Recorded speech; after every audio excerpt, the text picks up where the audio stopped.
There once was a room called the world. It was a large room decorated with flags, declarations, treaties, microphones, and words carved into marble. Peace, justice, human rights, freedom, truth. Every nation had a chair in the room. Some chairs were old and heavy, some were new and fragile, some were polished for the cameras and rotten underneath. Near the center sat a small country named Israel. Israel's chair was not large. It was not protected by oceans or mountains. Around it were enemies who had, from the beginning, questioned whether Israel had any right to sit in the room at all. Still, Israel sat there, not because the room had invited it kindly, but because Israel had survived. Israel had been born from memory, exile, prayer, history, ashes, and courage. The ancient promise that the Jewish people were not a mistake. Israel carried the memory of wandering, persecution, pogroms, Holocaust, return, and the stubborn human belief that Jews had the right to defend themselves. Across the room sat a man named Peace. Everyone loved to speak his name. Peace was printed on posters, chanted in streets, named in speeches by presidents, professors, activists, journalists, diplomats, and celebrities. But there was a problem. Peace had been misplaced, not lost entirely, misplaced. People kept looking for peace in the wrong place. They looked for peace in pressure on Israel, in forcing Israel to apologize for existing, in rewarding those who taught children that Israel would one day disappear, in pretending that terror was resistance.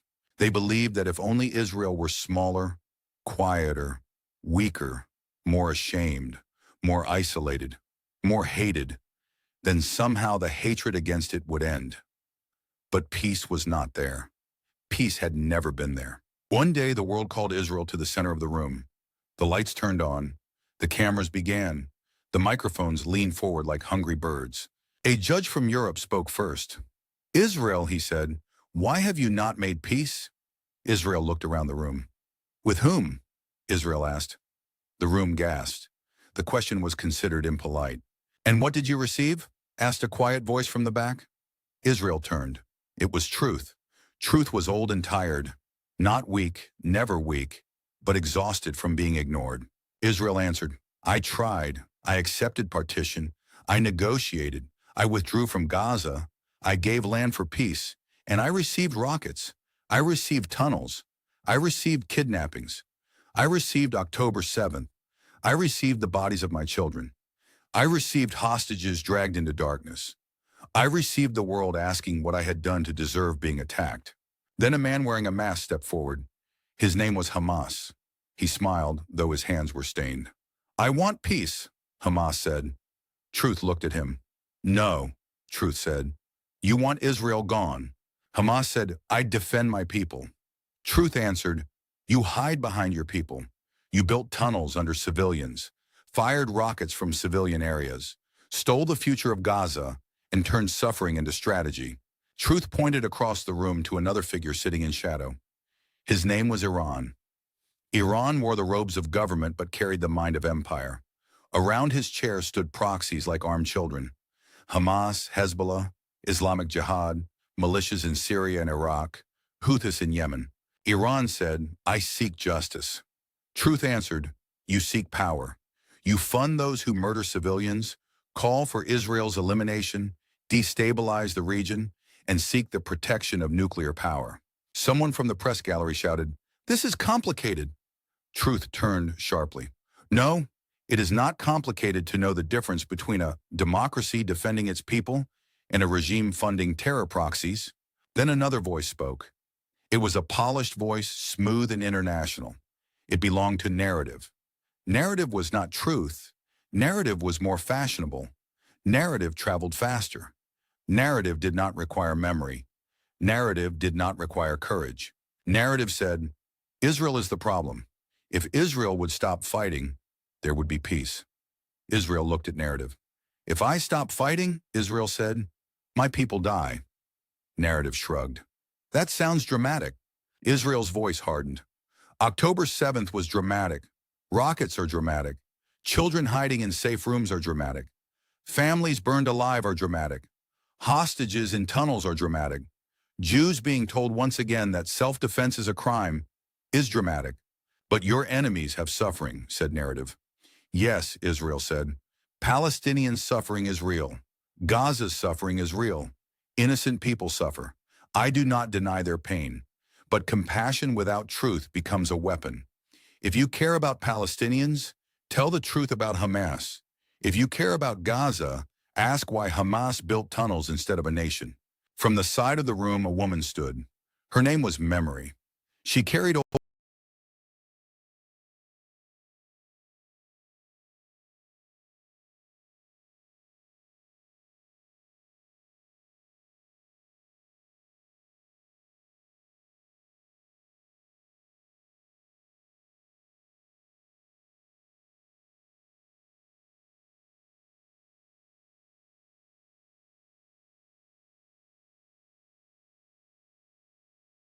old maps, broken treaties, rejected offers, Holocaust photographs, terror attack reports, peace proposals, and children's drawings from Israeli shelters. A young activist from a university shouted, "That is propaganda." Memory turned to him. "Who taught you that word?" The activist hesitated. He had learned many words: genocide, apartheid, colonizer, resistance, settler, decolonize, occupation, liberation. But he had not learned much history. He did not know about Jewish indigeneity to the land. He did not know about the Arab rejection of partition. He did not know about Hamas's charter. He did not know about Israeli Arabs serving as judges, doctors, and parliamentarians. He knew slogans, and slogans had made him feel moral. That was the genius of the lie. It let people feel righteous without becoming informed. Then the doors of the room opened. A cold wind entered. With it came the algorithm. The algorithm was invisible but everywhere. It whispered into phones. It fed rage to the angry, fear to the fearful, hatred to the hateful. It learned that outrage traveled farther than truth, that a lie repeated quickly could outrun a fact stated carefully, that anti-Semitism, dressed as activism, could go viral. Behind the algorithm came foreign agents. Some wore suits, some wore clerical robes, some wore academic language, some wore anonymous accounts. Some wore the mask of human rights. They did not all agree. They did not need to. They shared one useful goal: weaken the West, divide America, discredit democracy, turn Jews into symbols of evil, turn Israel into the world's scapegoat. Spain shouted, France accused, England marched, the Netherlands trembled. Australia discovered hatred it thought belonged to another continent had grown in its own streets. America fractured on campuses, in Congress, in media, online, and at dinner tables. Everywhere, the same chant, the same signs, the same moral inversion. Hamas attacked, but Israel was blamed. Iran funded terror, but Israel was blamed. Jews were harassed, but Israel was blamed. Synagogues needed guards, but Israel was blamed. Students hid their Stars of David, but Israel was blamed. The room called it activism. Truth called it ancient hatred with new technology. Then from the center of the room, peace finally stood. Everyone turned. They had spoken his name for so long that they had forgotten he was real. Peace looked at Israel, then at the Palestinians, then at Hamas, then at Iran, then at the West. Peace said, "You have misplaced me. You placed me in Israeli surrender. I was not there. You placed me in Hamas survival. I was not there. You placed me in Iranian power. I was not there. You placed me in Western guilt. I was not there. You placed me in the fantasy that Jews must become defenseless so others can feel righteous. I was not there." A Palestinian mother stood. She was not Hamas. She was not a slogan. She was a woman who wanted her children to live. "Where are you?" she asked Peace. Peace looked at her kindly. "I am where your children are taught that Jewish children also deserve to live." An Israeli father stood.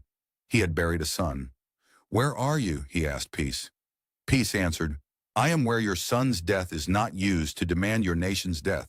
A young Jew in America stood. "Where are you?" she asked. Peace said, "I am where you do not have to hide who you are to be accepted in the room." A Western leader stood, afraid of polls, afraid of headlines, afraid of his own students. "Where are you?" he asked. Peace answered, "I am where you find the courage to tell the truth, Even when truth is unpopular, Peace turned to the whole room. My verdict, he said, is not surrender. It is not destruction. It is reality. Peace does not begin with the victim's surrender. Peace begins with truth. Begin with this, that Israel must live, that the Jewish people have the right to defend themselves, that a small nation in its ancestral homeland is not a colony, that self-defense is not a crime, that memory is not propaganda, that history did not begin on the day a camera turned on, that Palestinian children deserve leaders who build schools instead of tunnels, that they deserve a future not bought with the blood of Jewish children, that they must be freed from leaders who worship death, that Iran must be stopped, its proxies dismantled, its weapons denied, its empire of terror named for what it is, that the West must recover its moral spine, that democracies must remember the difference between dissent and complicity, between criticism and conspiracy, between protest and pogrom, that Jews do not need permission to survive, that the long, stubborn, miraculous story of Jewish life does not require the world's approval to continue, and that the future will not be built by those who teach hatred, but by those brave enough to choose life. That was the misplaced peace. It had been there all along, hidden beneath the noise, waiting for the world to become honest enough to find it.